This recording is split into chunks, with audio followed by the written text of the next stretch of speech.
All right, Cade Mila, it's a falcha, and welcome back to the sixth episode of the Irish Hack.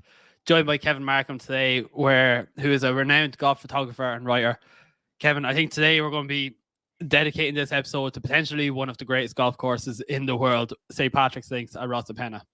Yeah, there's pretty much no doubt about that. I think it's going to be a very interesting conversation. For sure. Before this, and when I was researching the course, I'd obviously played it back in July. And I knew that you had played it before, and I read your article on the Irish Examiner, which is like, when I was reading it and I saw your excitement and your enthusiasm and passion for the course, I began wondering, how are we going to keep this under an hour? So we'll do our best. But I think you're an equal lover of St. Patrick's Links at Rosapenna, like I am. Oh, without question. It's one of, and as well as that, like, just aside from the course, I've mentioned on a few podcasts previously how much I love Tom Doak as an architect. I think he's released some really, really insightful books, like Anatomy of a Golf Course, and just how to design golf courses and the theories and philosophies behind when he's making strategic decisions. So him by himself, and then when he announced that he was going to design this course up in Donegal, I was blown away, and I couldn't wait for it. But just mentioning Tom Doak, he's designed other courses around the world. I'll give a few examples. Ballyneal in Colorado, Bandon Dunes, Old MacDonald and Pacific Dunes like Bandon Dunes, Pasatiempo, which is regarded as one of the best public courses in America, Tara Iti in New Zealand, which, fun fact, you're allowed to play it once in your lifetime if you get a special letter from your golf club. I've seen the videos on the fried egg. It looks immaculate. Very kind of like a similar layout to St. Patrick's Links at Rosapenna. And the Renaissance Club in Scotland, which hosts the Genesis Scottish Open every year. Kevin, you made me aware before this podcast, he hasn't actually designed any other golf courses in Ireland as of yet. Well, that's the interesting part of the story, because he actually has designed a golf course. It just never came to fruition. He was looking at designing two golf courses on the Dingle Peninsula. One was on the south side, or on the south shore, a place called Inch, and one was on the north shore by Castle Gregory, where there's a 9-hole course already. So, I mean, there were plans for him to build two courses. So he's been looking to build a course in Ireland, or should I say design a course in Ireland, for a long time. And the St. Patrick's came along, and I think he was very much in the frame even before the Caseys bought it back in whatever it was, 2012, that they kind of knew he was going to be the guy who designed it. So, he came over and he looked at the landscape, and he was thinking about how to design that course long before the project actually got the go-ahead. So, I mean, I was so excited when I saw that his name was going to be in Ireland, because we've obviously got a lot of the really big new designers in the world. I mean, you've got some really, really big names, and we've probably not an awful lot of them have come to Ireland. And we've got one redevelopment or one redesign by Gil Hans. So having Tom Doak, who I would regard as being one of the top 3 guys in the world, having him come to Ireland and design links and seeing what he's done, I mean, it's just incredible. Yeah, you mentioned this before the podcast as well. It's like, maybe a lot of them don't come because obviously new regulations and rules have prevented development of golf courses on some of these, I don't know what, like seaside land or... Well, yeah, it's obviously just to do with coastal environmental impact and things like that. And the EU introduced these very strict restrictions on how they can be developed. And I don't actually have an issue with that. I mean, I think we've got to protect the land. I mean, it's not just for golfers as much as we'd like it to be. But, so those came in. And the reason that the St. Patrick's could be developed the way it was is because there was already 2 golf courses on that landscape. They'd lain fallow for a while, but because they were a golf course, that was the existing usage, and Doak could come in and do what he did. Oh gosh, I think the Caseys have like hit the jackpot with this golf courses. They are very, very lucky in the fact that there was 2 golf courses there previously, so that Doak could come in and make his impact known. This course as a whole, like, we'll dive into it in a minute, but you mentioned that he was considering something down the Dingle Peninsula. This course is going to attract a lot of people towards the north of Ireland. Like, now we have in Donegal, we have Pat Ruddy's designs at Sandy Hills and Ballyliff and Skashidi, with the other course at Ballyliff, with the other course at Old Tom Morris at Rosapenna. Nareen and Portnew redesigned by Gil Hans. Donegal is kind of thriving in the world of Irish golf at the moment. Well, it's always, I mean, obviously, it's always been there. I mean, that sounds flippant, but there are 12 links courses in Donegal, and it never really got the credit it deserved. And I know within the article that you're talking about, the Irish Examiner piece, the Southwest markets itself incredibly well. And Donegal just, I don't want to say it was behind the curve, but I mean, you have the likes of Tom Watson came over. He went to Ballybunion and made such a big song and dance about it. That became a place to go to. And you've got a company down there called Swing Golf, and they do a huge amount of marketing around the world. And then you've got the North and West Coast Links, which do a lot of, the North and West Coast Links, and they do a great job as well. But I mean, it's just Donegal seems to just sit there a little bit unloved. And we've talked about Port Saland. I mean, I would travel happily from another country to go and play something like Port Saland. And you've got 12 links along that coastline. And now you've got this amazing, amazing course at St. Patrick's.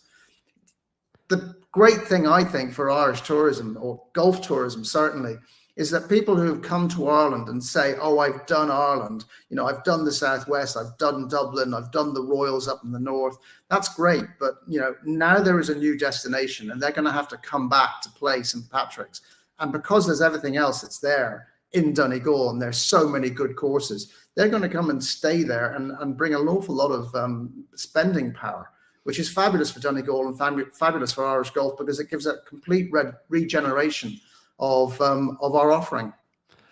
Absolutely. Like, even over the summer when I met some people that had come over from America, they mentioned that they had gone down to Kerry 3 or 4 times to play the same courses over and over again, because that is the big appeal of Irish golf, going down and playing Tralee, Waterville, Ballybunion, even making the way over to Lahinch. But if you even Google St. Patrick's Rosapenna now, you see an article like the articles here, like yours in the Irish Examiner, you see Irish Golf Desk, ukgolfguide.com, Golf Pass, golf.com. All these major journalists have made this journey over to Ireland now to review this masterpiece created by Tom Doak. And it just seems like even we mentioned him a few times in the podcast, like Andy Lack, he had heard about the St. Patrick's Links in Rosapenna, and he's a major golf architect nerd, to put it lightly. He had heard of St. Patrick's Links in Rosapenna previously, and he recognized that next time he comes to Ireland, he needs to make this journey up to the north of Ireland, even if it is just to play this golf course. And maybe while he's here in the north of Ireland, oh, you know what, I'll try at Port Saland, or I'll try at Ballyliffin, or the 2 other courses of Rosapenna. I'll make a journey out of it, because now it does have that substantial appeal and marketing behind it to actually really attract people to it. So yeah, I'm excited for next year. And actually, on a separate note, Rosapenna are actually offering a deal for next year. I think it's like €220 to play each of their 3 courses, the Sandy Hills, Old Tom Morris, and Rosapenna, which is a very, very good deal considering St. Patrick's Links is like €185 or €195 for a green fee. 220 to play all 3. 220 to play all 3. I'm going to double check that, but I'm 99% sure, because I was trying to convince my brother the other day to come down and play the 3 of them some weekend in the summer. But it's spectacular at the moment, and yeah, there's a lot of great golf courses up there right now. Just in terms of location, I think we've already touched on this, but you mentioned already, like the Sandy Hills, Sandy Hills and Old Tom Morris at Rosapenna, the 2 courses at Ballyliffin, Crouch Island is definitely on the up as well. We saw the Random Golf Club go and visit there during the summer. It just seems like there's so many courses within a close proximity now, and then even the unheard of ones that people don't speak about as much that they probably should speak about. So we mentioned in our second episode, I think our first episode was Port Saland Golf Club. There's Port Stewart there as well. If you make the journey further to the right, you see Royal Port Rush and Royal County Down. Proper golf location, and everything within maybe 2 hours or 2.5 hours, considering where you're located or based. Oh no, I mean, it is. There's a huge amount up there, and obviously the issue is getting there. I mean, there are certain clubs. I mean, you take Dingle, you take Carn, Connemara, and to an extent, these courses up in Donegal, they're sort of just that little bit far away. I mean, we were talking about Lough Erne last week and the fact that it was slightly off the beaten track. Yet you go straight past Lough Erne and you're into Donegal. So, I mean, if you're going to go up to Donegal, you can go via Lough Erne and play a really nice parkland course on the way to playing, traditional, beautiful, modern links designs that, will just blow you away. So yes, it is slightly difficult to get to Donegal. It's not the easiest place in the world. I go up and down from time to time. I've been up a couple of times this year, and it's a bit of a trek. But you've got to make that sometimes to go to the best courses in the world. And if you're going to come all the way to Ireland to do that, obviously an extra couple of hours sitting in a bus or sitting in a car getting up there is, well, it's nothing compared to what you've done. Yeah, just to clarify, it's not €220, it's €210 to play the 3 courses next year, which like €70 per course is an absolute bargain. All 3 rounds must be played within a 10-day period. This podcast is not sponsored, but if Rosapenna want to reach out, we're more than happy to put this out on all social media channels. I think it's great, and that's actually just for Irish players. For visitor rates, it's €400 per player, so a 20% saving for them. Yeah, really, really strong. Let's move on to a little bit about the golf course here, Kevin, because I don't know where we're going to start, but I'll try to kick us off. The clubhouse obviously hasn't been constructed yet because this golf course is relatively new. The first thing I've recognized from the moment I stepped on St. Patrick's Links at Rosapenna is the generosity of the fairways. And as somebody who's read a lot about Tom Doak and his theories behind his decisions, which I mentioned already, he likes to give beginner golfers and advanced golfers both an equal opportunity to enjoy the course. And that was the first thing I recognized straight away, is the fact that the fairways are so wide, it's pretty open. But if you're an advanced golfer, you know where is the best place to hit it to give yourself the most optimal approach into a green. Whereas if you're a 26, 27 handicap golfer, you can enjoy this course equally as much. You might just have a little bit of a tougher approach, but you'll be left with an option from there. Yeah, I would agree with that entirely. There is a generosity to the fairways. And I think that's, we talked about Jack Nicklaus earlier on, that he has big, wide fairways, and then it all comes down to the approach shot. It's not the same thing here at all, but that you do have that generosity of fairways, which makes a big difference to all handicaps of golfers. There aren't a huge number of tees. I mean, they've got sort of 3, main tees, 4 main tees, obviously with the reds as well. But the distances aren't crazy either. I mean, so I've just got the scorecard here. So I mean, it's 7,000 yards, just under 7,000 yards from the back tees, the sandstone, or for the sake of conversation, gold tees. And they've got the blue tees, which are called the slate tees. They're 6,500, and then the forward tees are 5,900. So I mean, you pick which of those you want. I mean, the difference between the backs and the forwards is 1,000 yards. I mean, that's big, and it gives you the option and the choice as to which one you're going to play. And anything that gives you those kind of options is really generous, and you need to be making sure that you pick the right tees. I mean, I was actually playing a round of golf yesterday, and I watched 4 guys on the practice range, and they were not very good golfers, and they went out and they promptly went to the back tees because they wanted to get the full experience. And you're going, these guys are going to go out, they're going to get beaten up, they're going to delay the entire field. This is just bonkers. Choose the right tee box for your ability and stick to it. Definitely. Yeah, and having that variety, like the one word I always mention here is variety, but like variety of tee boxes and giving people different options. Like to play from different tee boxes, a 500-yard difference between tee boxes is massive, but like it's equally enjoyable for everybody. Here's the other thing that I wanted to mention was, and I don't want to pretend I'm a golf architect, designer, or anything, a golf course architect or anything like this, but just in terms of routing, I read an article by Tom Doak, or an interview of Tom Doak, could have been in golf.com or something, and his quote was, if I give you, and I mentioned this to you last week, if I give you enough time to check your phone between holes, I've done something wrong. I think this is amplified up at St. Patrick's Links and Rosapenna in the fact that there's a very, very short short walk between holes, or from hole to tee, and it just adds a lot to the enjoyability of a round. And the fact that if you've had a bad hole, you've only 15-second walk to get over it, and it doesn't ever feel like you're trekking or it's a laborsome walk. It's always a fun walk, uphill or downhill at St. Patrick's Things. Well, I would say that if you're looking at your phone when you're moving between holes at St. Patrick's, you're very likely to fall down a very large hole. Definitely, unless you're taking a photo of the hole. Well, there is that.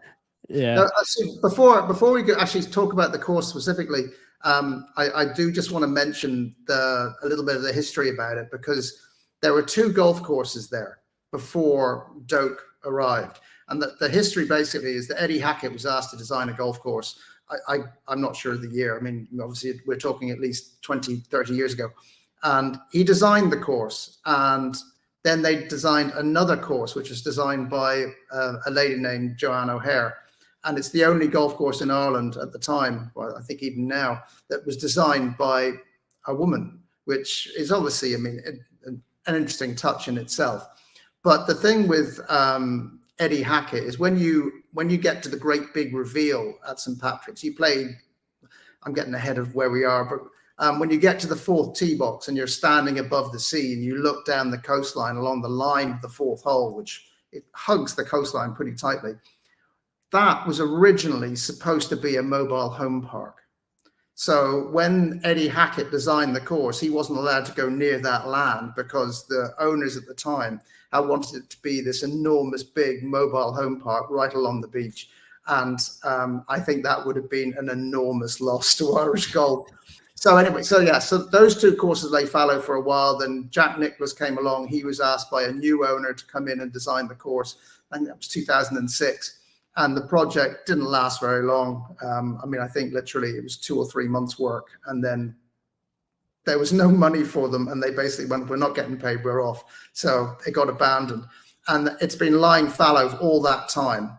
So some of the work that Jack Nicklaus did at the beginning, his guys did at the beginning, is still actually there in evidence. And one of the key sights that you will see is when you come off the 4th tee and you're walking down towards the fairway, there is an enormous blowout dune to your left.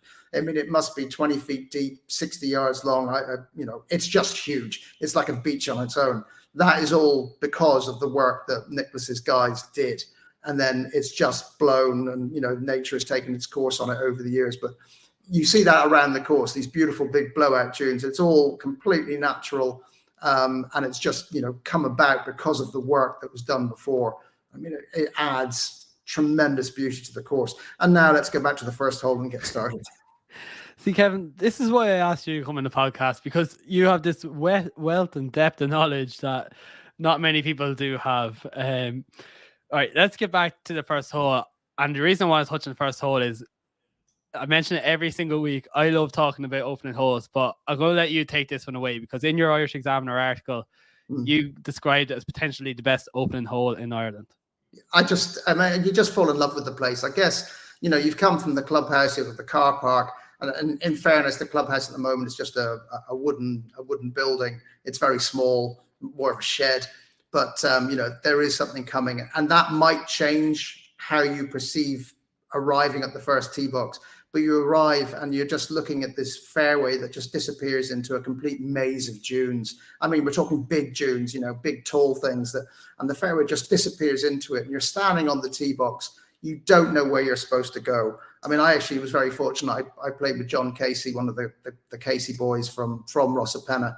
And he told me where to aim and where to go. And of course, I didn't go anywhere near where he suggested. And that left me utterly blind. So, you've just got, it just sort of rises out of the ground, the fairway, and then just disappears around the corner of the dune. And you just, I don't know, it's so overwhelmingly exciting and confusing because you don't know what you're supposed to be doing. And then it just opens up and there's this green and sort of like set in an amphitheater of dunes. So it's a very slight dogleg. It just moves very slightly to the left. And it's just a glorious, glorious looking shot. I mean, yeah, I just love a hole that does that to you on the first. You're walking off going, I have no idea what just happened to me. I don't know whether I enjoyed it. I don't know whether I've been given a kick up the ass. I just don't know. Yeah, you've just taken everything, and like you couldn't have described it any better. I think just going back to the clubhouse, it is just a little wooden shack or wooden container at the moment, or whatever you want to call it. it adds a lot to the character of the course as well. And the fact that when you arrive, you're like, this is supposed to be a top 50 golf course in the world.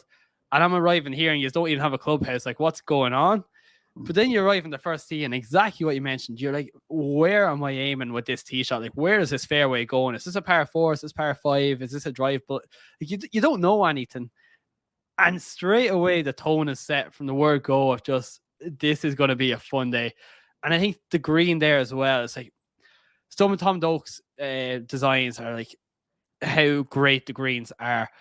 I think at Rosapenna, St. Patrick's Sinks, it's like the greens are some of the most wild and crazy greens that you will ever play in your entire life. And we mentioned this about Arklow, but this is like Arklow multiplied by 10 in places. In the fact that like the greens could be potentially huge and they blend into the rough or the fairway, and it's very hard to make a distinction between what is fairway and what is a green. And it makes the green seem a lot bigger than what it is. But when you're looking at it and you see these major humps and hollows throughout the green, you're like, this is going to be a wild shot here. I have to hit this perfectly on line. I'm going to get a wild bounce off the back of one of these dunes. And we mentioned it, just going back to Arklow again, some of the mounds off the back of the bunkers, this is like mounds everywhere. In the middle of a green, you can have a mound that you can just bounce off with your approach shot. And it's just it's a wild day out and it's all over the place. And that was my major takeaway from just my day out at St. Patrick's Sinks. I mean, the greens, you know, what do you pick as being the highlight of your round of golf at St. Patrick's? Because, I mean, everything is just mind-blowingly good. I mean, and this is in no way am I denigrating the greens at Arklow, because they're some of my favorite.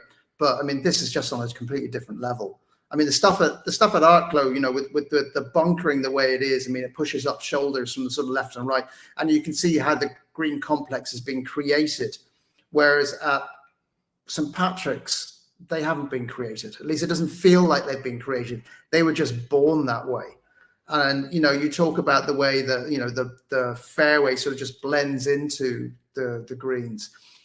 At the moment, the way it's cut is you can barely distinguish between when you're on the fairway and when you're on the green. It's all kind of cut to the same level. And I mean, that is just mesmerizing. And again, jumping ahead, I mean, we can talk about the greens maybe and then sort of like leave them, because they are so spectacular in every single hole. Just blows you away with the shapes, you know, and that natural feeling contours that, just as I say, they feel like they were born. But the 17th is quite possibly one of the greatest examples of how the green and the fairway merge together. Now, it is only potentially at the moment, you know, it's a young course, so they're doing work there. But if you're standing on the 17th tee, it's a par 3, and you look at the flag, it looks like it is just floating in the middle of the fairway. You can't see where the green is. You don't know how far to the left it extends, how far behind the flag it extends, because it all looks like it's one ginormous green. And I don't even think that's a word. I think it's enormous. But yeah, you get the idea. It's just this huge, huge green. And you, from what you see, you don't know what you're aiming at. And in a way, that is just so deliciously new and adventurous for most people who are going to come and play here. Now, I appreciate that if you're a 26 handicapper, you're more focused on other things. But if you're a low handicapper or someone who just, you know, you're talking about your interest in design, and obviously Andy's as well being the same, you know, those sort of elements just elevate a course and elevate the experience of playing it. Definitely. And like, we've mentioned this a few times, but I don't think anywhere is so, I mentioned amplified already, like by the fact that variety is like the spice of life, and variety is the spice of a golf course now. And the fact that you go out and you play these, and you, like you mentioned there, the 17th green, and you see this flag just floating in the distance, and you're like, what am I going to do this? Like, where am I going to hit this? And that's the thing that makes you want to say, you know what, I have to come back and play this course again tomorrow, because I should have hit this part of the fairway, or in the 17th green, I should have aimed out to this side when the wind was blowing off the right-hand side. And just there are so many different elements to this. And just when I mentioned there about the greens, like this first green in particular, I remember hitting my shot and it rolled off a bank to the right-hand side, or to the left-hand side off a mound. I was like, I have to come back and just play this one hole tomorrow. And I felt that way about every single one of the other 17 greens out at St. Patrick's Sinks. Funny enough, that we were just talking there about greens and green complexes and Tom Doak. There was actually a golf course over the weekend, the Houston Open, which was played at Memorial Park Golf Course. And it was actually a Tom Doak. Some of the greens, I think, were designed by Tom Doak. And the 13th hole is straight flat par 4, 30-yard wide fairway, no trees, no bunkers, no hazards. But the green is like an L-shaped green that can play, and the hole can play anywhere from 300 to 400, 330 to 410 yards. And like at one stage in 2020 Houston Open, it was 389 yards long, and it averaged a quarter of a stroke over par. And then three days later, it was shortened to 318 yards. The pin was stuck in the middle left, and there was like it averaged just under par then. But this is the brilliance of Tom Doak and the fact that, like, through his green construction and design, having different pin positions, even if you shorten the hole down to 320 or 330 yards, it's not going to be, it can be like much tougher than playing at 370 with a slightly easier pin. And that's just the variety of the golf course and the thing that we love about Tom Doak. Oh, look, I don't know an awful lot about his philosophy. You know, you talk about the books that you've read. You know, I have the confidential guides that he's written. So, I mean, there are certain things that you just sort of absorb about a designer. You know, like, for instance, Pat Ruddy likes challenge. I mean, he really likes to challenge the golfer. Eddie Hackett, and he loves the natural flow of the land and allows the course just to work with that land. So, you know, Tom Doak, he's a genius in his own way. I mean, I honestly believe that he's a genius when it comes to golf course design, and his team. I mean, you can't just talk about Tom Doak in a way without talking about the Clyde Johnsons and the Angela Mosers who've done huge amount of work on St. Patrick's as well. So, you know, there's a whole team of people who just have created. I mean, it's a slice of magic as far as I'm concerned. I mean, really, I often get asked, you know, what's your favorite golf course in Ireland? And I much prefer that to what do you think is the best course in Ireland? I mean, my favorite golf course in Ireland is Carn. Then number 2 is Enniscrone. Then number 3 is Royal County Down.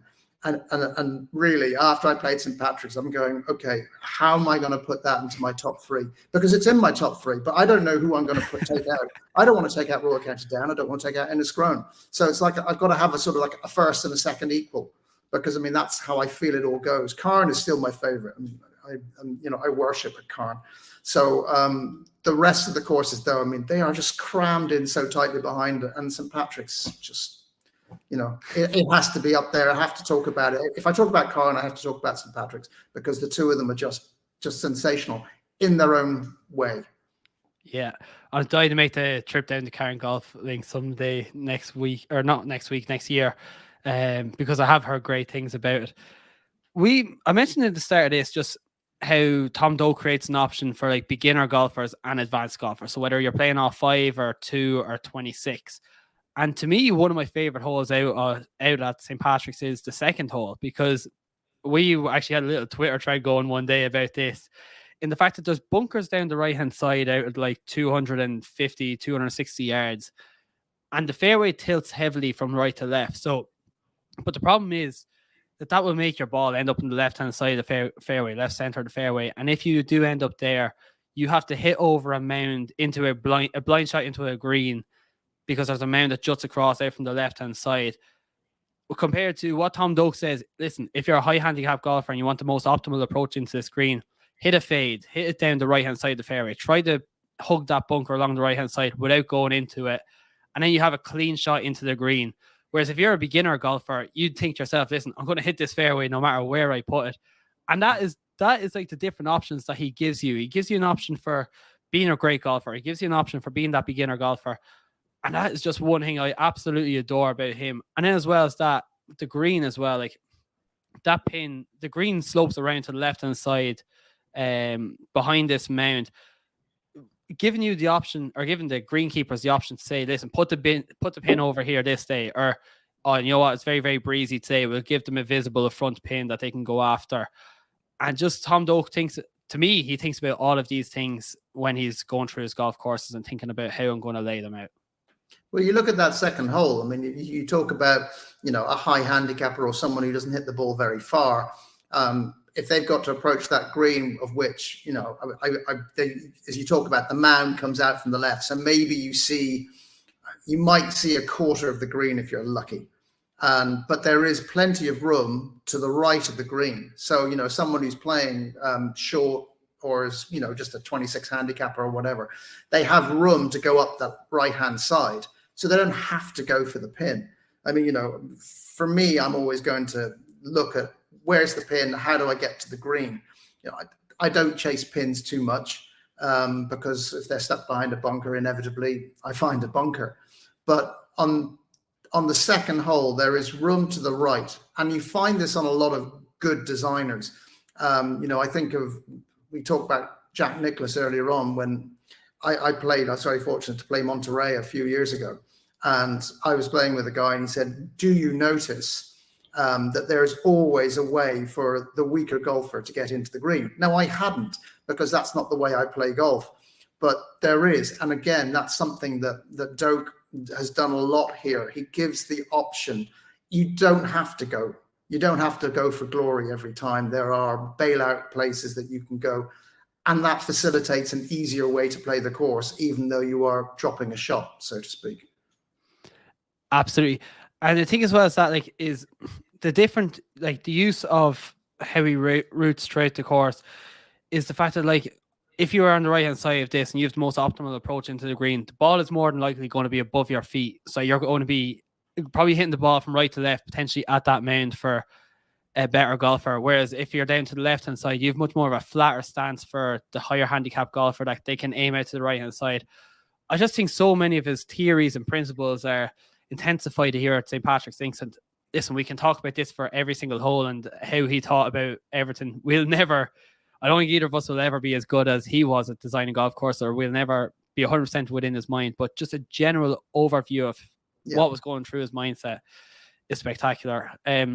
We'll move on into some of the par threes. You mentioned the 17th already, Kevin. I'm like, as every hole here, big fan of the par threes. Yeah. I'll let you start this one. There's the third hole. Actually, I'll just give a brief overview.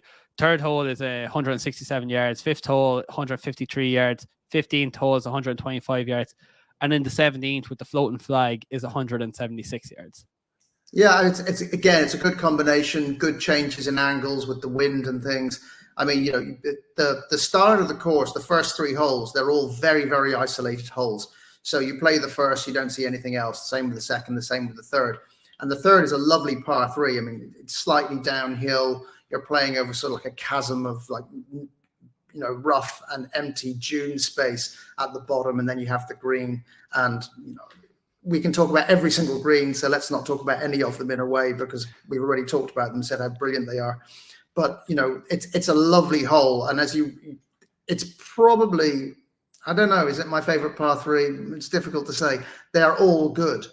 The fifth is another of those really deceptive greens where you're challenged with your depth perception in terms of how far you're hitting it. And again, how big is that green? You don't quite know. So in the same way as the 17th, you're not quite sure what you're hitting at least with the 15th, the uphill par 3 15th, which is, oh man, if you miss that, you're in trouble. But yeah, it's another of those greens. It's just that big fall offs on the right and off the front. You may be able to go left, but there are 4 really, really good par threes. I don't think any of them, well, maybe the 17th is my favorite hole. I can't quite decide. I mean, there's so many good holes. And I also love the 7th. I love the 8th. Yeah, I'll go on every single hole.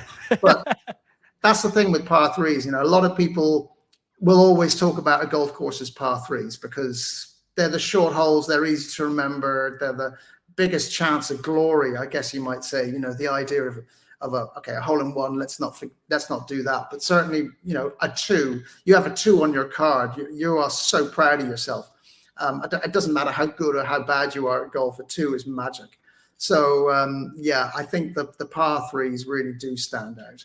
And I mean, do you have a favorite of the par threes? Oh, I'm not sure if I have a favorite. The most memorable for me is the 15th. Like, you're coming off like we'll get to the 14th later, which is this massive dog leg to the right hand side overlooking the water. Then you make the turn, and it's literally just a 20-meter walk to your right hand side of the green. And you stand up there and you just raise your head and you look up to this uphill green that's only 125 yards. The wind is coming off the right hand side. And you're baffled thinking, how deep is this green? How far am I going to go? But at the end of the day, it's only a pitching wedge or pitching wedge or a 9-iron for people. And like, you want to take an extra club, but even if you take an extra club, you could go too long, and that's not easy either. Like, to me, that is the most memorable, and I will never forget. Like, we played with 3 other people, or my brother and I played with 2 of our friends. I will never forget all 4 approach shots into that green because none of us had a clue what to expect. And we mentioned this last week. It was talking about Loch Earn last week. It was a 13th hole, the par 3. Yes. It's whichever one is after around that area. 13, yeah. It's around 200 yards and it's an uphill green. And because you're hitting like a rescue or a 3-wood into that green, it doesn't give you a chance to hold the green, which makes it seem a little bit unfair. This one, you're hitting to an uphill green, kind of blind shot. And the fact that you have this pitching wedge or 9-iron, you don't feel like it's unfair because you just have to execute your shot. And then the excitement of just walking up the hill with your bag in your back or the bag in the carrier bag and seeing where your ball ended up. Like, that 15 to me is just mind blowing. And I don't know any other hole or par 3 in Ireland that has a template like that. I'd have to think. I haven't played one anyway. No, I mean the Ballybunion's 13th hole 12th hole is sort of an uphill to a light wedge. But if you miss the green, you're in serious trouble. At least at St Patrick's, there's runoff, and you can use that runoff. I mean, I was just looking at the scorecard there. It's actually index 18. Now, I mean, it's the shortest hole, so shortest par 3, shortest hole. I guess maybe that justifies it. I'll be interested to see if that changes over time because it's a tricky little hole. When you can't see the green, and if you do miss, you can end up walking off with a 5 or a 6. But like hitting the pitch and wedge into green sometimes isn't the most exciting thing in the world. Like, we think of the one I always think about is the 5th at Royal Tara on the blue course, the Blinter 9, and like that's pretty level, not too much to it. It's pretty bland, and you just stand up there and you're like, hit a pitch and wedge or a 9-iron, and you'll see it land on the green, and that's that. Here it's like there's so much uncertainty, and especially with the adrenaline coming off the 14th hole, and then you play the 15th hole as well, then it's just a great trio of holes. But I think that's my favorite par 3. I think I've talked myself into that one.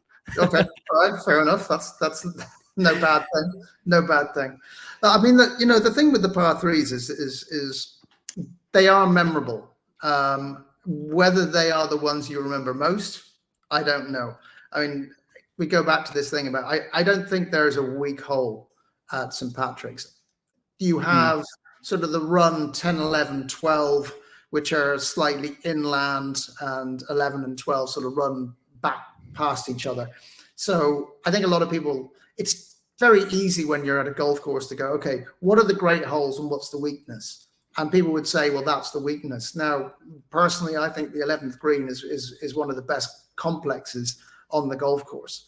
It's a fairly long hole as it is, but it's very easy to look at those and go that they're the weak holes. But what are the favorite holes? And I mean, I think there are probably 6 or 7 that people would probably pull out as being right at the top. And the par 3s, I guess I'd pick one of the par 3s as being really spectacular, and that's the 17th, because it makes you, it challenges you in a different way to any other par 3 I've played. And I like that. And in a way, the 15th is actually not that far behind. Definitely.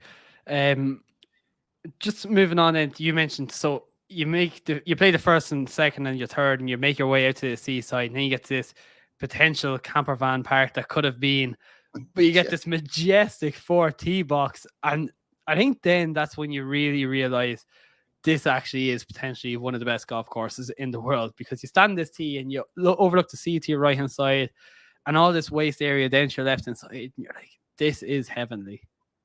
Oh, certainly, and it is. I mean, I know that the whole point of this big reveal was that you play the third hole knowing that you're going out to to the edge of the sea, but you can't actually see what's coming. So you don't see it until you've left the green, and then you walk up a slight slope to get to that tee box.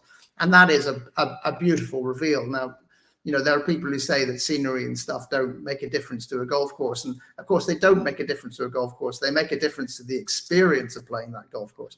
And it's an amazing, amazing view. You've got this incredible beach just stretching for, feels like miles. And you've got, the mountains, Muckish and Loch Errigal, I think, or Mount Errigal. So all there waiting to be seen. And then you have a fantastic par 5, which is reachable in 2. I mean, it's not a massive, massive hole. So, you just see it all laid out before you, and the par 3 fifth is beyond it. Apparently, I mean, they're the 4th and the 5th are the only 2 holes that actually flow consecutively in the same direction. So, really? I mean, yeah. So, I mean, it adds something else in terms of the wind and how you are affected by the wind when you play it. I think that was one thing you mentioned in his book, is that like never ever give a golfer like just 2 or 3 holes in the one direction, because they know what the wind is doing, and it takes away from the element of surprise. That is so interesting. So this 4th hole as well, just I think one thing I like talking about is just like giving an insight into maybe what he was thinking. There's a bunker right from the green that's 77 yards short of the green, and if you want the most optimal approach into this, there's a bunker to the left-hand side of the green. If you're laying up, go out to the right-hand side, so you're missing that bunker on the left-hand side and giving yourself the best approach. But the fairway also slopes from right to left to make you have to come over that bunker. So, but it is doable in 2. You can reach it in 2. There's just so many different ways to play this hole, depending on which way the wind is going. You can go for it in 2. You can lay up to the left, lay up a bit further back to the right-hand side. And like, I'm gonna have to buy this 3 tee time package, because just talking here about it just makes me realize how much I love the golf course. Well, I think the thing with the fairways is the shape is never obvious. I mean, this is the whole thing about how naturally it appears to the eye. It always seems to be flowing in a different direction to the way you're standing. So you're on the fairway, your ball is maybe above your feet, but only a couple of yards away, it would have been below your feet. And, a couple of yards in the other direction, it would be another stance. I mean, the surfaces move so subtly and so beautifully, and not always subtly. I mean, it's not a subtle golf course in terms of its shapes. It's got tremendous ripple to it. And that just creates an awful lot of impact on the eye when you're standing over a ball and you're looking at this green beyond all these ripples. And sometimes, I mean, I'm getting 2 holes ahead of myself here, but the approach to the par 5 6th is one of the most challenging that you will ever see, because in a way, when I was talking about Arklow a couple of weeks ago, when I was talking about the knuckle on the front of the 14th green, and then the fairway drops down behind that knuckle, so it actually runs down to the back. The 6th is very similar. You have this real ridge across the front of the green, and you can't see the actual putting surface apart from that ridge. So, I mean, you're almost trying to hit it into that ridge to stop the ball, because when you get over that ridge, the ball's just going to fly off the back towards the back. And that is something that happens on all of the greens here. You're just not quite sure how to play it. And if you're short enough, so you talk about laying up short on the 4th, you actually get to see a much better idea of how the green moves, because you can hit the ball just a yard left of the flag, and suddenly you're going to finish 20 yards right of it. So it's just mind-numbingly, I don't know, it's frustrating, but it's also extremely enjoyable. Yeah, I don't think you got ahead of yourself at all, because I was going to mention the 6th green as well. So the 4th green kind of slopes from left to right a little bit, and the 6th green slopes from, you have that knuckle in the front of the green, and then that one slopes from right to left. So if you're a right-handed golfer, you have to draw one into the 4th green, play the par 3 5th hole, and then the 6th hole, you have to fade one into that uphill slope on the green to try and hold on to it. And like, this is just kind of like the magic of Tom Doak, and the fact that like, you're not just going out and you're not playing a Jack Nicklaus course where you're just going to have to fade the ball all the time into different slopes. This one, like, you're drawing, you're fading, your balls above your feet, balls below your feet. now, no doubt, the land complements this a lot in the fact that he was so blessed to get such a great plot of land.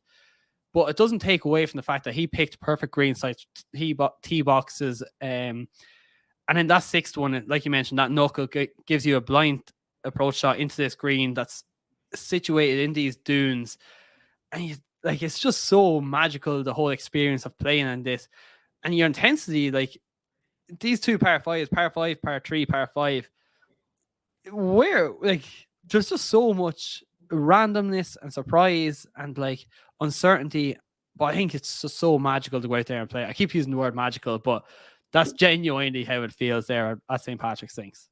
I think one of the things it's impossible to describe to someone listening, to watching this, is that the actual shapes of the land and the fairway and how the holes just sort of float on top of it. And, you know, it's just like a bed. Imagine a bed sheet, when you put a bed sheet down and it's on top of, you know, the sort of the undersheet, which is all rippled and sort of scrunched up. And that's kind of what the fairways are like. They just like flow over all of this because that's what's there. And it's just been laid out on top of it. And you just never know. I mean, the fairways look gorgeous. I mean, this is the whole thing about St. Patrick's, is everything looks so incredible on the eye. And I mean, especially from the tee. So you just, I mean, really, sometimes, you know, words can't describe how good something is. And in a way, that's how I feel about St. Patrick's. I mean, that article I wrote, that took me a long time to write, because I was just trying to think, how do you describe how good this course is and do it justice? You know, yeah. and it just blows me away the way everything just seems to float on the landscape. And then you have these lovely sort of differentiations between holes, whether it's a big dune that's dividing it down the middle, whether it's sort of like a wasteland between them. It all just works together in such harmony. Yeah. So yeah, I was like researching adjectives, like trying to describe this. How am I going to tell people about this? Like my brother rang me yesterday. He's like, Mark, listen, on your podcast, you need to describe a picture. And I'm like, Dave, you're not going to believe this. I'm going to have to try to describe St. Patrick's Links tomorrow. And he's like, good luck with that. Because it's just so incredibly tough unless you've played it. But like some of the photos, I might give you just a general overview, but I'm telling you, you have to go and play this. So the other thing is like this, so you play the par 5, par 3, par 5, then the 7th and the 8th. The 7th is this 399-yard downhill par 4. And then the 8th is this 318-yard par 4 up the hill. And you feel like both of them are drivable nearly, just because depending on where the wind is going. I know it's 399 yards, but you think to yourself, if I get a big bounce here, I can potentially catch one. Like, there are very, very few golf designers in the world that would say, listen, let's potentially put 2 drivable par 4s back to back.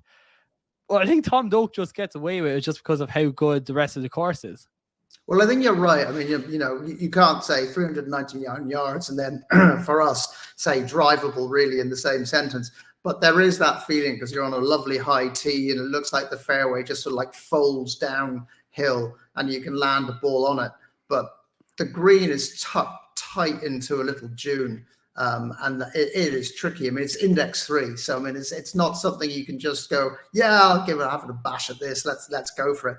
You kind of need to fade the ball. So we go back to what I've been saying in the past. I can't do that.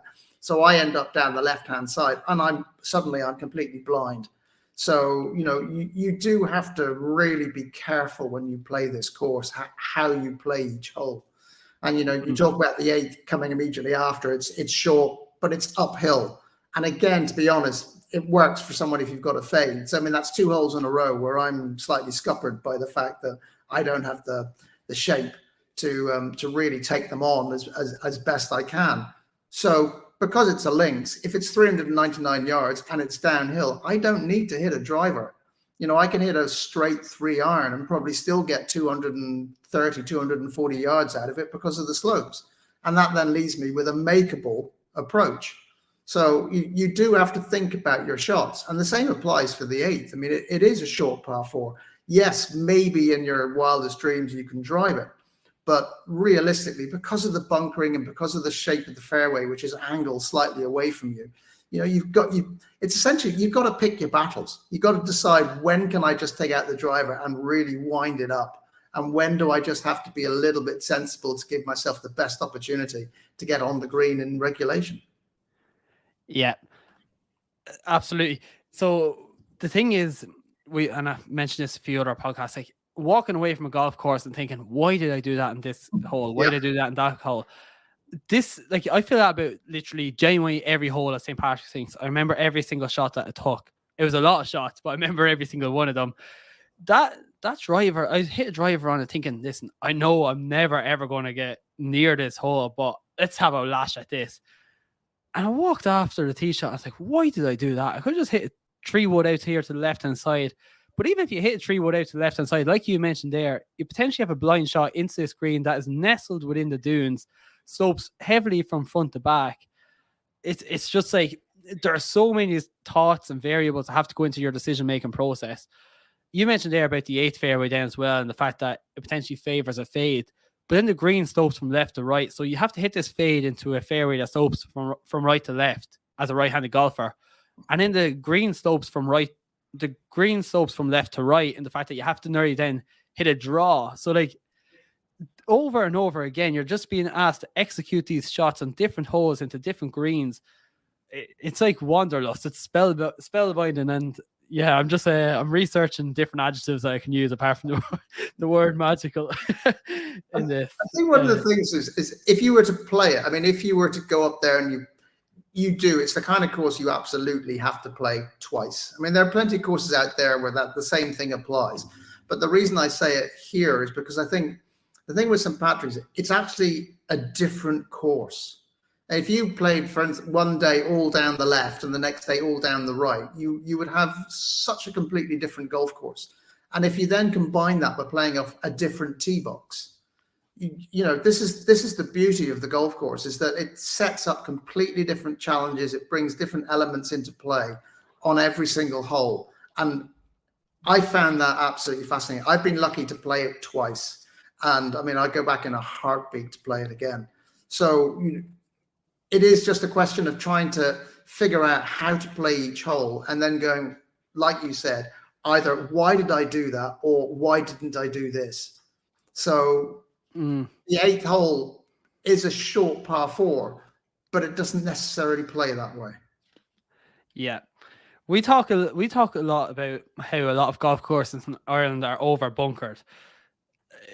And I know there's a lot of waste areas here at St. Patrick's, Rosapenna, but like the 6th green, no bunkers really around the green. The 7th green, no bunkers around the green. 8th, no bunkers around the green. 9th, no bunkers around the green. But like, you're still tasked with these intimidating approach shots, thinking, and like you mentioned, knuckles on the front right of a green. How am I going to get to that pin on the right hand side? Where am I going to land this? The 9th is like, to me, was a prime example of this. We talk about unique green complexes. The 9th is like, it brings you back to the 18th. The 18th is on the right-hand side of the green as well, just about 20 yards away. Like, I was a little bit lost now the first day that I played this 9th hole. I wasn't sure where we were going. I think Tom Doak wants to leave you with questions as well. He doesn't tell you where to really aim with that 9th hole. No, it doesn't. And it doesn't help that it's 460 yards and a par 4. I mean, it's index 1, and it's hardly surprising. You are playing slightly blind. A second shot, and with the slope that goes up to the green, that is a particularly cruel hole, not just on St. Patrick's but anywhere. So I mean, it's almost, I mean, even from the forward tees, it's still 400 yards, so you're probably not going to be able to see what is waiting for you short of the green. I won't say it's unfair, but you've hit a nice drive, or even if you hit a bad drive, you've just got to go, okay, I have to be so sensible about this second shot. And of course, if you're there as a first-time visitor, you don't know that. You're going to go, oh, I've still got 200 yards, pull out the hybrid or whatever it is, and you smack this ball. You might never see it again because, even if you hit it straight at the pin, if you hit that bank going up to the green, you just don't know which way it's going to go. And the other thing as well is that, like, I don't know if this is on purpose, but the fairway kind of weaves off to the right-hand side as well, up towards the 18th tee box. And because you're standing on that back tee, you don't see where the green is situated. now I know, like, I don't want to give my whole overview of my round, but like the very first day I hit it, and my three friends turn around, they're like, "Why are you hitting it there?" I'm like, "Is that not where the green is?" Because Tom Doak doesn't give you any direction saying that it's out here, and it's only like a little bit deceptive. If it was anybody else, if it was a Jack Nicklaus or somebody that designed this, I'd be having much stronger words, thinking that was ridiculously unfair that you would cut a little fairway out to the right hand side. But because it's Tom Doak, I feel like I have to give him an exception. But I do feel like that ninth hole is a little bit unfair. And as well as that, the green is like very, very shallow as well. And the fact that there's a mound to the right hand side, a mound to the left hand side, that everything feeds down towards the middle of the green. But if you miss this little shallow green, you're rolling off, and you have a really, really tough up and down to make into this ninth hole. And just, I think he wants to leave you with a sour taste walking off the ninth hole off the front nine. Yeah, there's a little bit of that, isn't there? You know, you would walk off. I mean, you'd have to hit three really, really good shots. And I don't mean, you haven't even reached the green. You have 3 shots to get to the green is really what you're looking for. And a little bit of luck to avoid some of the slopes, and then to get close enough to the pin to have a par putt. I mean, I have to confess, when I played the first time, I didn't look at the scorecard, and I just assumed that it was a par 5, and I made a 6, and I was still happy. So you know, it's a tough way to walk off the front nine. It is, but you walk off the front nine, then you go to 10th hole, and I spoke a little bit about routing or however people like to pronounce it. I don't actually. You tell me, how do you like to pronounce it? I tend to say routing, but I mean, I've no problem. I think routing is more American. Rooting seems like it's like you're doing some gardening or something, though, which is which is my issue. But I was going to say rooting. Just how much variance is to these holes. Like the 10th is a slightly uphill, the 11th is slightly downhill, 12th is slightly uphill, 13th is uphill with a blind. I think it's a blind tee shot. Correct me if I'm wrong. And then 14th is down towards the sea, where the hole in the fairway just opens up in front of you. Just different variety that you don't get in many golf courses around the country of Ireland. Well, no. I mean, you talk about the variety. I mean, 10, 11, 12, they tend, because I said earlier, because of the slightly inland holes, people go, oh, they're not as interesting. I mean, you talk about doing the research and going out there and having a look at some of the articles that have been written. I've read a few reviews that have completely confused me because they're going, oh, what's all the fuss about? It's not a great golf course. It doesn't do this. It doesn't do that. And I mean, literally, I was flabbergasted reading these things going, did you actually play the same course that I played? But I can understand why people will single out 11 and 12 because, you're heading slightly inland over the less tumultuous dunes. It doesn't have quite the same shape and drama. But the holes individually, when you play them, are phenomenally good. I mean, as I say, the 11th green complex, I just absolutely adore that. And it's got this amazing ridge on the top right, and it just flows down almost into a valley. In the green, there's like this little valley, and then it sort of rises up off to the left. So I mean, there's a hole in Machrihanish that's the same in Scotland that has this sort of 2 bowls. So it kind of heads down into the middle at the bottom. It's fascinating. The 10th is probably, in terms of the shot into the green, it's a perfect example of how you can use the land around the greens to your advantage. I mean, I think if you read a review of it, this is not sort of new. A lot of people talk about this. There's a big steep bank behind the green, and you can actually play for that bank, land it on the green. It doesn't matter. Let it run up the bank, and it will run back down again. You can hit the ball into the bank beyond the green. Same effect. The ball comes back down to the green. So you can be creative, and that's just one example. You can do that in a lot of places. Use banks to your advantage, and I love that. I love that around the green because, I mean, to be blunt, from my point of view, I don't make many greens in regulation. So I'm usually playing something like an 8-iron bump and run or a wedge or something around greens for my third shot, desperately trying to get close to the pin to make my par. But at St. Patrick's, you just have so many options. It's not just a question of putting it onto the green and letting it run up to the pin. Look at the slopes around you and see what you can do.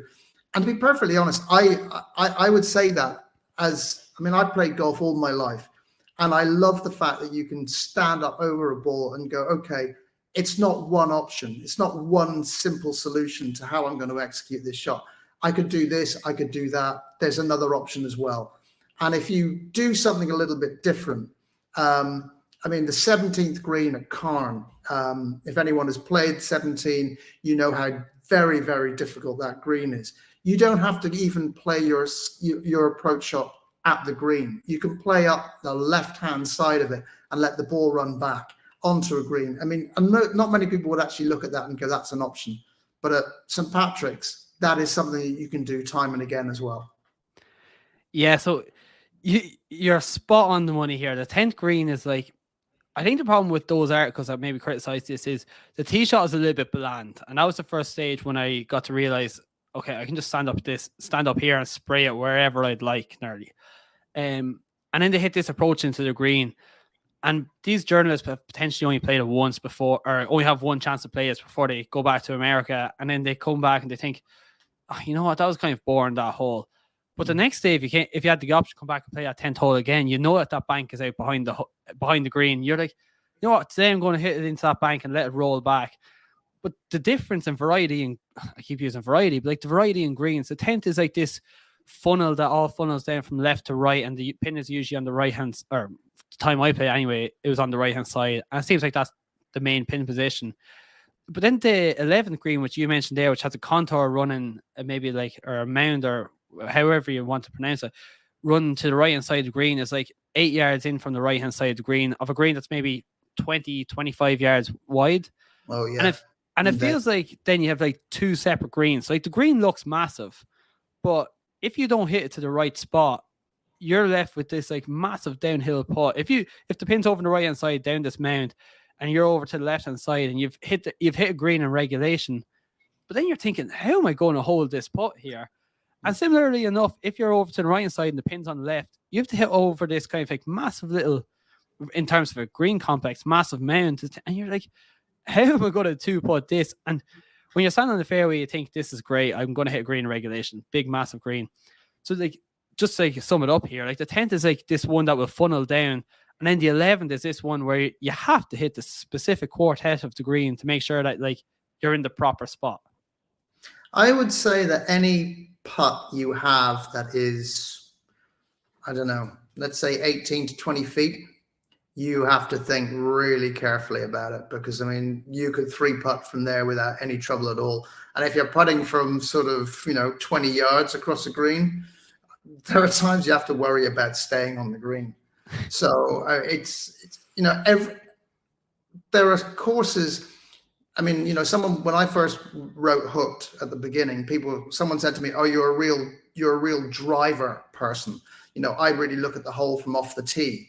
I love how holes look from off the tee, and he was suggesting that I didn't on the approach, which is not true. I love it just as much, but the driving to me and the tee shots are all about the initial drama and how you then obviously play the hole, because that dictates everything. But there is not one shot. I mean, you talk about the 10th maybe being a little bit bland, but for me, there was not one shot that did not make me go, okay, I really want to play this shot. I mean, sometimes you go to a course and if, the driving is dull, you mentioned Royal Tara, there are some holes, some courses you go to where you just stand up and go, right, I'm just going to blast the drive. And you don't think about it. There's not much consideration given to your swing or where the ball goes, because you've got a big wide fairway. You don't get punished for going left or right. It doesn't make a difference. At St. Patrick's, every shot matters. Every shot is good. You have to stand over the ball and think hard about what is the optimum thing that I need to do. And it's, usually if you put a ball in the fairway, you're on your way, right? But at St. Patrick's, it does make a difference whether you're left, you're in the middle, or you're right. It affects every part of how you then proceed to play the hole. And that's why I'm saying you've got to play it 2 days in a row, play off a different tee, so that even if by some miracle you play every hole exactly the same way as you did the day before from the tee box, you're going to have a completely different set of options to consider on your approach. Yeah, and even like you talked there, like the 10th hole is like, I'll sum it up here, like it's really, really wide off the tee, but like well, if you're looking at that on reverse, you're like, I should have just hugged this bunker down the left-hand side to give myself a clean shot into this, compared to if you fade it down the right-hand side or spray it anywhere, you could potentially have this blind shot into the green. We mentioned that 10, 11, 12 move a little bit inland. The 12th hole, I feel like I can't really. This is the one hole I can't really visualize off the top of my head, so I might need a little bit of help with this one. Well, it's sort of. It drifts. It's straight and it just drifts uphill.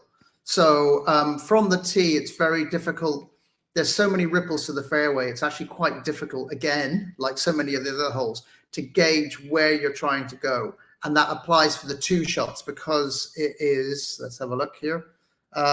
It's 546 yards from the middle tees, and it's index. I think that said 2 or 3. Index 4. I mean, it is a tough hole. You've got to hit 2 really, really good shots, and then it's a blind approach, because the flag that you could see is suddenly now out of sight, because obviously the way you walked up and the way the land dips, it's above you, so it's difficult to gauge. And again, that's a very tough hole, and you walk off feeling a little bit like the 9th. You walk off feeling a little bit battered, because it's, it requires a couple of really big shots, and even for the par 5, another big shot to get to the green.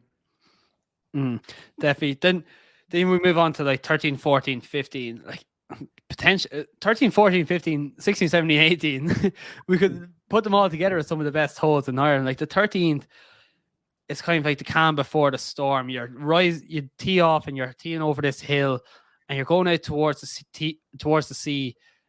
You're not. I wasn't actually aware that I was going out towards the sea. And the 14th is just this marvelous opening, but the 13th is like I mentioned, calm before the storm. You tee off over this hill. The green is like really, really unique in the fact that it slopes from front to back. No bunkers in this hole, and the green's actually massive as well. It's like 50 yards long. It's not overly tough. I think this is what Tom Doak realizes. Like the one before this, the par 5 is the index 4, and it's 546 yards, and you may be walking off having made a bogey or a double bogey. And then you get to the 13th, and it's an index 12 at 343 yards long.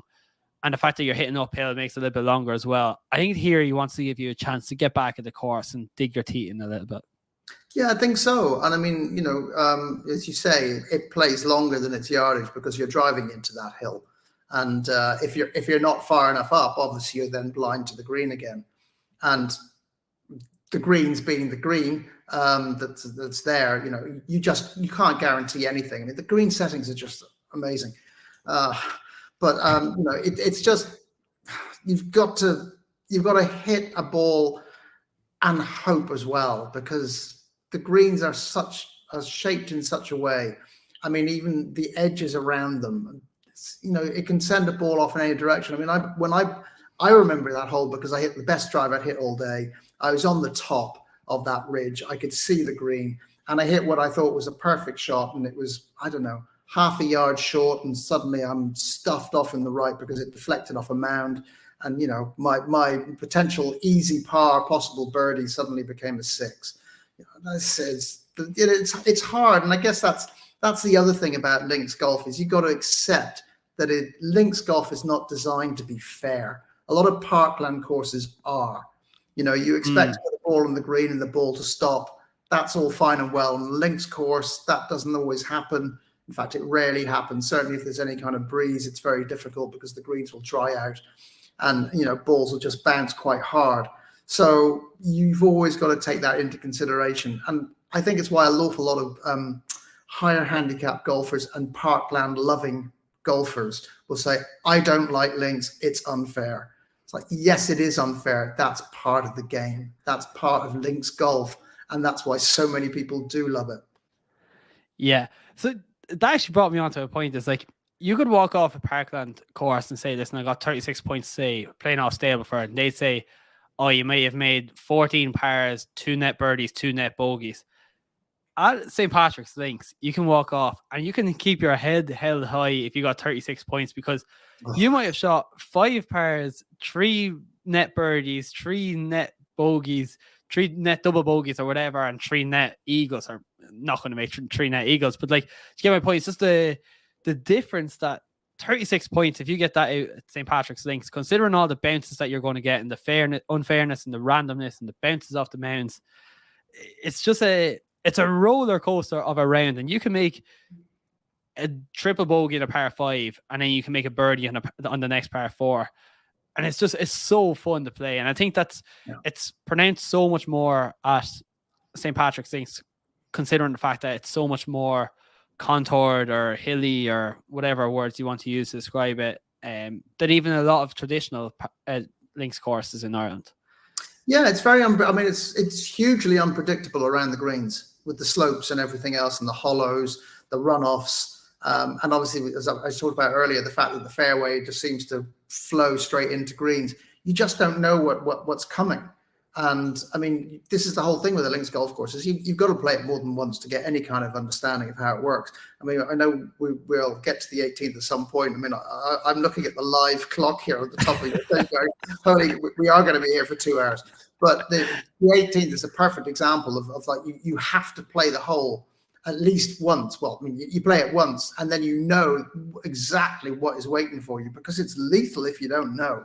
I mean, it's a short enough finishing hole, and you feel you can drive it, and maybe you can, but if you don't get it right, you know, you're suddenly staring bogey in the face from potentially 30 yards away.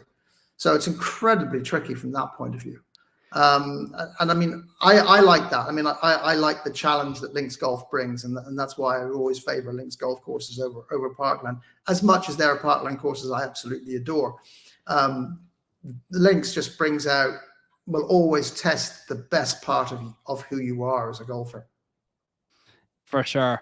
I completely agree with you. And even the 18th is specifically random. Do you have another 8 minutes here to talk about this? Of course I do. Because I feel like we'd be doing an injustice if some people may describe the 14th as one of the signature holes at St. Patrick's Links. You kind of get over the 13th green, you walk uphill to the 14th tee box, and the bay or the sea just opens up in front of you.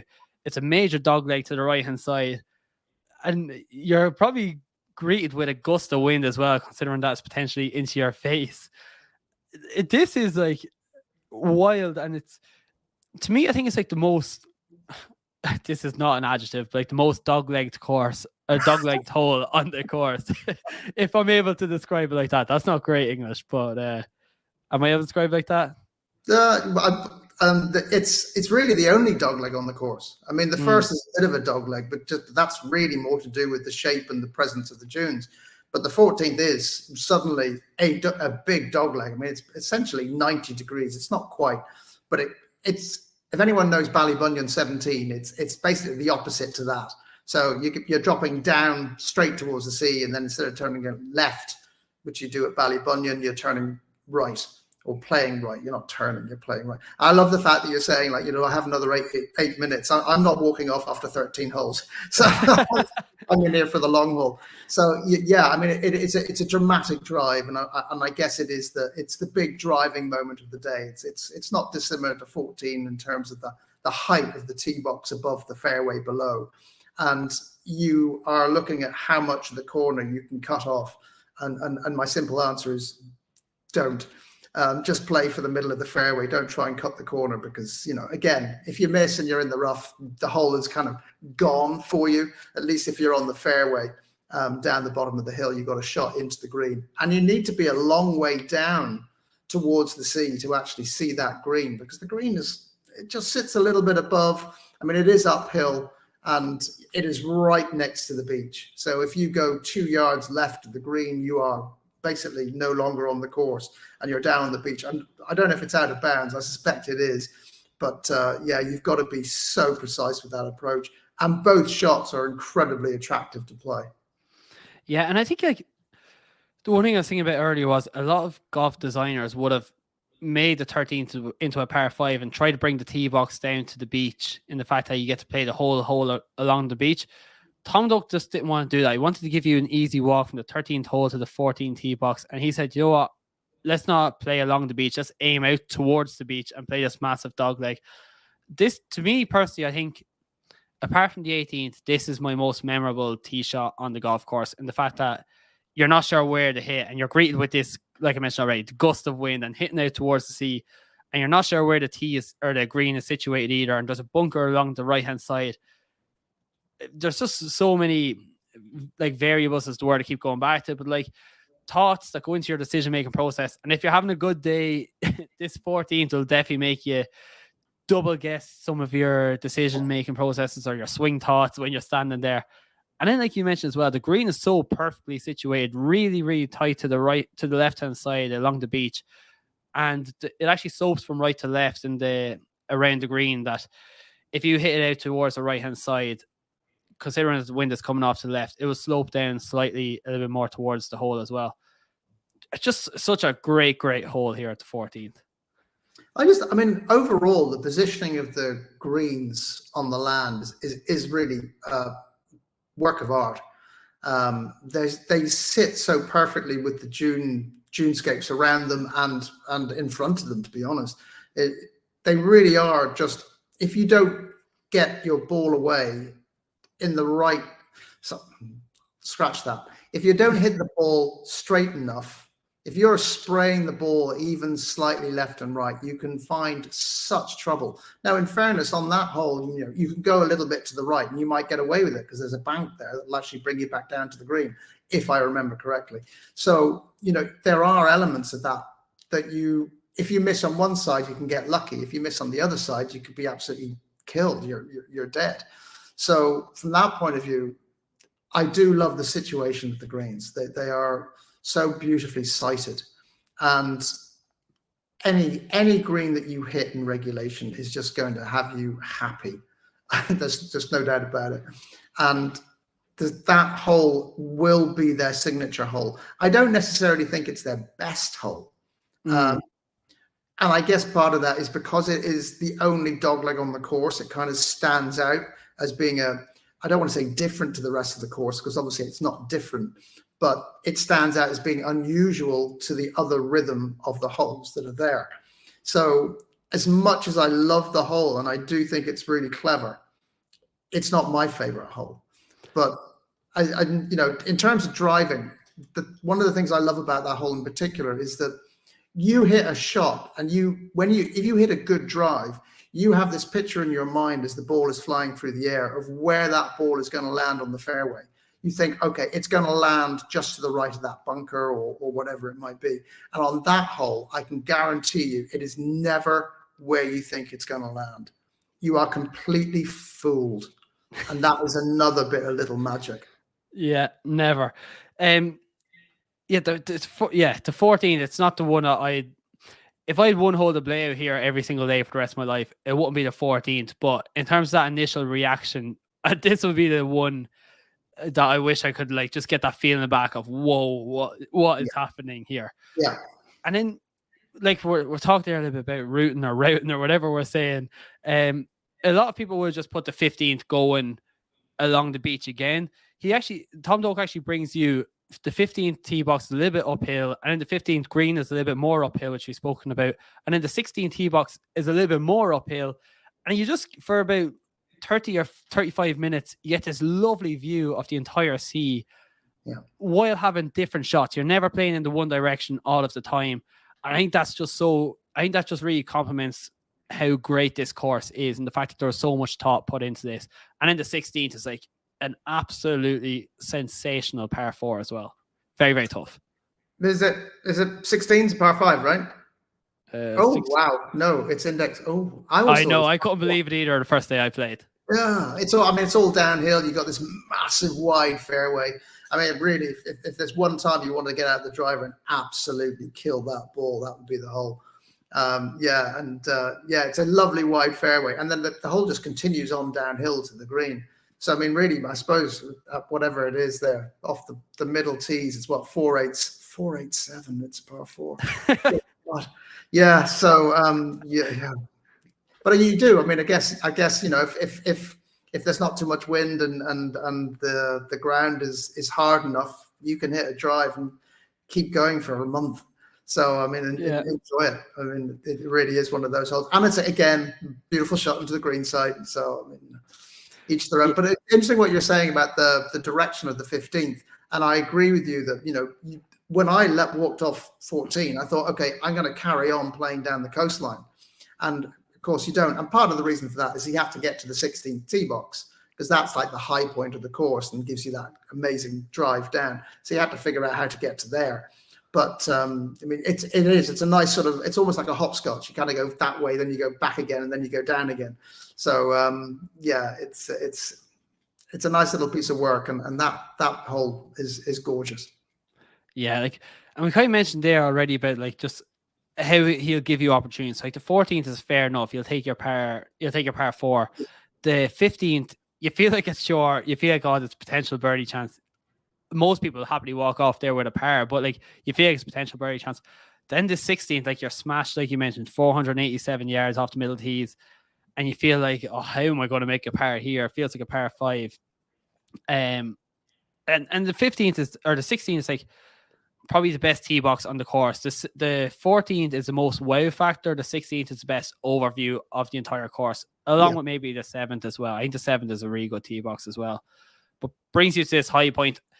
And I love this late in a round whereby you get to overlook the entire course and just think to yourself, I cannot believe that I've been over there, and then I went over there, and then we came back here, and now how the hell am I over here by the seaside? And I've only 3 holes to go, and I have to somehow make it all the way back over there. But you never feel like you're playing in the one direction. It's just like, it's such a great feeling, and like you leave the course with so many questions, and this 16 tee box is like testament to that. Well, the size of that fairway makes it, it's kind of like take your foot off the gas for a minute and let yourself just enjoy the hole, and without you going, okay, it's 470 something yards, oh my god, how am I going to get to the green? But it is a lovely opportunity just to go, okay, I really don't have to worry too much about this drive. I mean, I actually played with someone who missed that fairway. I mean, it's a bit like St Andrews missing the first fairway. How is that possible? So I mean, it's a lovely hole to take you kind of to the, I mean, obviously it's part of the final stretch, but it feels like it's giving you an opportunity to breathe more easily before you hit 17 and 18. I mean, 17 is a tough par 3. 18 shouldn't be tough because it's short, but then it is. So I mean, I know we talked earlier on about the 17th, but the shape of the green is such that, I mean, I was when I played it, I was short and left of that green, and I hit the ball probably 10 yards beyond the pin to use the bank at the back of the green to bring it back down to the pin, and it stopped about a foot from the pin for a tap in par. And you know, I remember that. I probably should have written about it. But I'll never forget it, because you just think, okay, I'm going to do something different here. I'm not going to try and go for the pin. Use that bank at the back, have some fun. And I think above all, when you go to St. Patrick's, you've got to go and just say, I'm going to have fun playing this golf course. I'm not going to worry about my score, because the score is irrelevant to the experience of playing St. Patrick's. If you do that, you're actually just going to hurt yourself. You know, why waste your time? Why not just go and have fun and play around some of the most remarkable greens you've ever come across? And I mean, the 17th green, like, I mean, you know, I talk about the 11th green being my favorite green complex. I mean, the 17th is close too. I mean, the two of them, you know, you could spend an hour just going around the green, putting, chipping, trying to do different things, and having a whale of a time. Well, we spent an hour 23 minutes talking about 17 of the craziest holes, but I don't think there's anything any crazier than the 18th at Rosapenna. We spoke last week and we were talking about Lochgarn about, we're both, well, actually, I'll speak for me personally, we're not big fans of par 3s as finishing holes. I've never had the opportunity to play a drivable par 4 as an 18th. And not just a drivable par 4, this is probably the best drivable par 4 I have ever played in my entire life. And I genuinely mean that, in terms of, it's only like, it's 344 yards or 272 yards off the front tees. I think it plays a little bit downwind. It's probably not drivable for a lot of people, but if you do go for it in one, there's a deep hollow down to the short right of the green that, if you find yourself down there, you have to chip up this hill that's maybe 15 feet or 20 feet high towards the green. And then you can run off the far side as well. And this is just crazy. And it's just an ideal way, with the sunset on your back. This is the ideal way to finish your round, in my opinion. Well, not a lot of people around it, but in my opinion, it's just like, this is just a fun way, and it just wraps up what's such a charming and quirky, like kind of quirky course, and it feels like just the ideal way to set it up.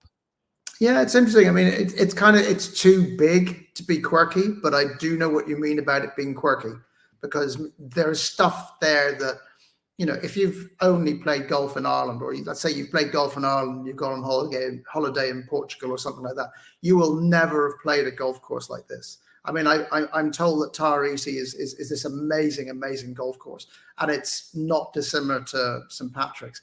But for you and me, I mean, you know, for people who play 95% of their golf in Ireland, it is something truly remarkable. And when you get to the 18th and you see that, now, I mean, I would never look at 344 yards and go, it's drivable. Also, you know, I'm never going to hit the ball that far.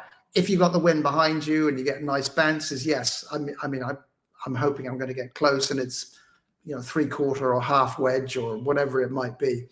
But it's so tricky because, again, the mistakes you can make. If you go down to that hollow where there's a bunker, you talk about the hollow, there's a bunker in there as well. You're then completely blind. And if you go over the back of the green, it just drops straight down the back into, you know, Hell's Kitchen, because it's just impenetrable down there. You'll probably lose your ball. I mean, the guy, again, talking about people I played with, I played with this guy who played out to the left, and then he used the right-hand side, the dune. So to describe it, the green sort of sits between two dunes. So there's a sort of a dune on the left, a dune on the right. And it's, I mean, it's not a bowl or anything, but it's very nicely contained with fall-offs at the front and fall-offs at the back. So, you know, you can try and drive it, you can end up in serious trouble. But this guy played out to the left, a nice sensible shot, and then played into the green and essentially used the dune on the right-hand side to stop his ball. And I mean, you know, he didn't go high up the dune because obviously, you know, you get stuck in the rough. But there's enough of a bank still there to allow him to stop the ball. So he didn't have to take on the back of the green where, you know, you go off, you're gone. And I just thought that was really intelligent play. And it shows everything that makes St. Patrick special. God, what a perfect way to sum it up. There was something I was going to say there, but I kind of got lost when you were talking about how this guy played the hole, because I was like, that is a genius way to play the 18th hole. Brilliant. Kevin, I didn't think, I knew we were going to struggle to get it within an hour. I never knew it's going to take an hour and a half. Any closing marks in St. Patrick's? I feel like we've touched on absolutely everything that there is to touch on, but I'm sure the next time we play, we'll figure out something else that we've missed on. I think this is the thing, you know, when we're chatting away, we always miss stuff that sort of suddenly pops into the mind afterwards. I mean, for me, you know, it's just an experience unlike anything else. And, you know, it's also not stupid money. You know, I mean, a lot of the courses down in the Southwest, I mean, I believe in, you know, supply and demand. I mean, sort of Ballybunions, Watervilles, they charge you a lot of money because there are an awful lot of people who are prepared to pay that. I know it's hard on the Irish golfers, and a lot of Irish golfers complain that it's not fair. There are, you know, Golf Ireland rates that you can take advantage of. They may not be advertised, but if you phone up a club and ask them, they'll often give you a decent rate. But at the moment, you are talking about a course that went straight into the top 100 in the world in, I don't know which publication it was, golf.com or Golf Magazine, one of those two. They put it at number 55. I mean, you're talking about going to play one of the best golf courses in the world, and, you know, they're charging 100 and whatever. Or in your case, as you were talking about, you can play all three courses up there for 210. You would be insane not to do it. Well, consider me booked in. Lovely, Kevin. I'm going to leave it there because I'm supposed to be playing 5-a-side in 20 minutes. Yeah, you have lives. And I wrote to them saying, lads, this podcast is just ridiculously good. I'm trying to describe Rosapenna, St. Patrick's links, and I can't do it in an hour. Give me an hour and a half. But listen, you can find Kevin on Twitter at Kevin Markham, writing for the Irish Examiner. We've actually referenced your article for St. Patrick's links to Rosapenna a few times here, and the Irish Golfer. And also be sure to check out his fantastic golf photos at kevinmarkhamphotography.com.